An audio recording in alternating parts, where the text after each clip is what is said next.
Hello friends, இன்றைக்கி சிறகடி காசையில் நல்லா நடந்துச்சு. ஷார்ட்டாக ஒரு ரிவ்யூ பார்க்கலாம். முத்து மீனா சமைக்கிறேன்னு சொல்கிறாங்க. அதெல்லாம் ஒன்றும் தேவையில்ல, நீ ரெஸ்ட் எடு அப்படின்னு சொல்லிட்டு சாப்பாடு வாங்க கிளம்பிடுறாரு. மீனா நானும் வரேங்கிறாங்க. இல்லை நீ ரெடி பண்ணி வை, நான் போயிட்டு வரேன் அப்படின்னு சொல்லிட்டு முத்து கிளம்பிடுறாங்க. அடுத்து லோன் கொடுக்குறவங்க பேங்க்லேருந்து வராங்க.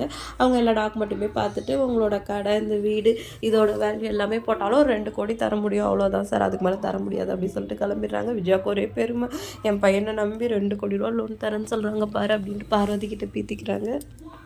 அடுத்த சீனில் ரோஹிணி என்னங்க 2 கோடி தான் தரேன்னு சொன்னாங்க, 70 லட்சத்துக்கு என்ன பண்ணுறது அப்படின்னு கேட்க, ஒரு ஐடியா இருக்குவா அப்படின்னு சொல்லிட்டு அண்ணாமலை சட்டை போயிட்டு, மனோஜ் இந்த குடும்ப சொத்தில் எனக்கும் பங்கு இருக்குல்ல, அதனால் என் ஷேரை கொடுத்தீங்கன்னா இந்த வீட்டை வாங்க எனக்கு ஹெல்ப்பாக இருக்கும் அப்படின்னு கேட்க எல்லாம் ஷாக் ஆகிடுறாங்க. என்கிட்ட என்னடா இருக்குது அப்படின்னு கேட்கும், வீடு இருக்குல்ல, வீடை விற்று ஷேரை எனக்கு கொடுங்க அப்படின்னு மனோஜ் கேட்ட உடனே முத்துக்கும் அடிக்க போயிடுறாரு. ஏன்டா இத்தனை பேர் சேர்ந்து இருக்கிற வீட்டை ஒருத்தர் நீ வீடு வாங்குறது, நாங்களாம் நடுரோட்டில் நிற்க முடியுமா அப்படின்னு கேட்குறாங்க.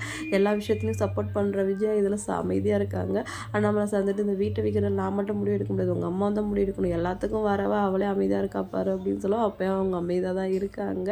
லாஸ்ட்டாக ஃபைனலாக அவங்களே வாயிட்டு சொல்லிடுறாங்க, இந்த வீட்டை விற்க எனக்கு இஷ்டம் இல்லை முடிஞ்சு, எனக்குன்னு இருக்கிறது இந்த வீடு மட்டும்தான், அதை விற்காமல் ஏதாவது பணம் பட்ட முடியுமா பாருங்கள் அப்படின்னு சொல்கிறாங்க. முத்து ரோமையாங்கிற பேரில் ரோங்கிறது அவங்களோட பேர் தானே, அவங்க அப்பாட்ட காசு கேட்குறது அப்படின்னு கொளுத்தி விட்டுடுறாரு. உடனே விஜயாவும் நீ உங்கள் அப்பாட்ட கேட்டு பார்க்கலாமே அப்படிங்காங்க. அவங்க தான் ஜெயிலில் இருக்காங்களேன்னு சொல்லிட்டு எப்போ மாதிரி ரீல் சுற்றுறாங்க.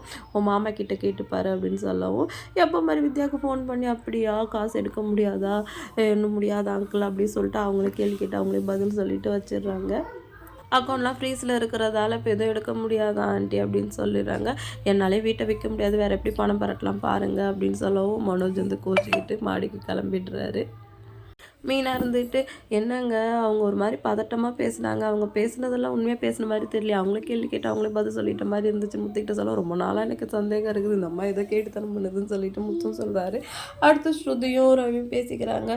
பாரு இவன் எவ்வளோ சுயநலமாக இருக்கான் பாரு, எல்லாரும் இருக்கிற வீட்டை அவனுக்காக விற்கணும்னு சொல்கிறான்னு ரவி திட்டாரு. உங்கள் அண்ணன் பரவாயில்ல, அப்பப்போ அடிக்கிறாரு, கரெக்டாக தான் இருக்குது, இன்றைக்கி வாங்கியிருப்பாரு, ஜஸ்ட் எஸ்கேப் போயிட்டாருன்னு ஸ்ருதி சொல்கிறாங்க.